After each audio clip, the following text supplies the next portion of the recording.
Les amis, nous avons enfin une image de Kilmar Abrego Garcia grâce au sénateur Chris Van Hollen, élu du Maryland, qui s'est déplacé au Salvador dans le but clair de rencontrer Garcia. Au départ, les autorités lui avaient refusé l'accès au camp de détention où Garcia est retenu. Mais face à la pression médiatique et aux décisions judiciaires, il a fini par pouvoir s'y rendre. Van Hollen a d'ailleurs publié une photo de lui avec Abrego Garcia, précisant que son objectif principal était justement de le rencontrer, ce qu'il a enfin pu faire. Il a même passé un appel à la femme de Garcia, Jennifer, pour lui transmettre un message d'amour de son mari. Il a promis de faire un compte-rendu complet à son retour. Pendant ce temps, le président du Salvador, Nayib Bukele, a tourné la situation en dérision sur les réseaux sociaux. Il a posté un message sarcastique insinuant que Garcia se la coulait douce en sirotant des cocktails avec Van Hollen au Salvador, comme s'il n'avait jamais été détenu. Le camp pro-Trump a lui aussi réagi en se moquant du sénateur, en diffusant une image trafiquée où Van Hollen apparaît avec des tatouages de gang sur le visage, le surnommant « démocrate MS-13 », en référence à l'accusation infondée selon laquelle Garcia serait lié à ce groupe criminel. Ce sont des moqueries, mais la situation est grave. Des migrants ont été kidnappés et envoyés dans ce que beaucoup appellent des camps d'extermination. Le sénateur Van Hollen a aussi partagé une vidéo prise lorsqu'il s'était vu refuser l'accès à la prison. Accompagné de l'avocat de la famille Garcia, il expliquait avoir voulu simplement s'assurer de l'état de santé de Kilmar, car sa famille est sans nouvelles depuis son expulsion illégale depuis le Maryland vers le centre pénitentiaire Secot, au Salvador. Un juge américain avait pourtant statué que cette expulsion violait ses droits fondamentaux.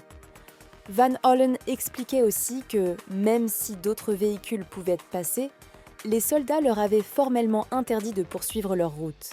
À ses yeux, cette interdiction n'était rien d'autre qu'un ordre politique. La veille, lors d'une conférence de presse, Van Hollen avait dénoncé l'absence totale de preuves contre Garcia. Ni les tribunaux américains, ni les autorités salvadoriennes n'ont pu démontrer un quelconque lien avec le MS-13 ou tout autre crime. Et pourtant, il est toujours détenu. Le sénateur a révélé que la seule raison donnée par le Salvador était que l'administration Trump paierait pour que Garcia reste enfermé. Il a demandé pourquoi, dans ce cas, on ne le libérait pas, surtout sachant que la procureure générale américaine Pam Bondi avait proposé un avion pour rapatrier Garcia. La Cour suprême des États-Unis s'est d'ailleurs prononcée à l'unanimité, 9-0, en faveur de son retour, mais l'administration Trump semble ignorer cette décision. Pire encore, l'ambassade américaine au Salvador a indiqué ne pas avoir reçu de directive de Washington pour organiser la libération de Garcia, ce qui montre une violation claire des ordres judiciaires américains. L'affaire a été portée devant plusieurs tribunaux. La Cour d'appel du 4e circuit a elle aussi exigé que Trump respecte la décision de la Cour suprême. Elle a même averti que ne pas s'y conformer constituerait une attaque contre la Constitution. Le juge fédéral Zinus avait déjà ordonné une procédure accélérée, suggérant que des accusations d'outrage pourraient être lancées contre les avocats et responsables de l'administration Trump impliquée. En réalité, même un juge de l'immigration nommé par Trump en 2019 avait interdit l'expulsion de Garcia, mais cette décision avait été ignorée. Garcia n'a pas de casier judiciaire.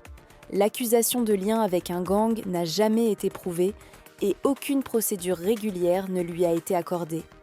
Grâce à la mobilisation populaire et à des décisions judiciaires fermes, les choses commencent enfin à bouger. Et ce n'est pas un cas isolé.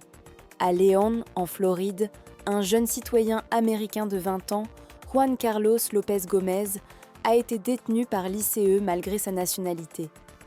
Là aussi, la pression publique a fini par forcer sa libération. Le juge local avait d'abord déclaré qu'il ne pouvait rien faire car la glace l'avait gelé. Mais l'indignation a porté ses fruits. Tout cela montre bien que la mobilisation fonctionne. Le sénateur Van Hollen a fait preuve de courage et il faut continuer à dénoncer l'autoritarisme et à défendre la vérité.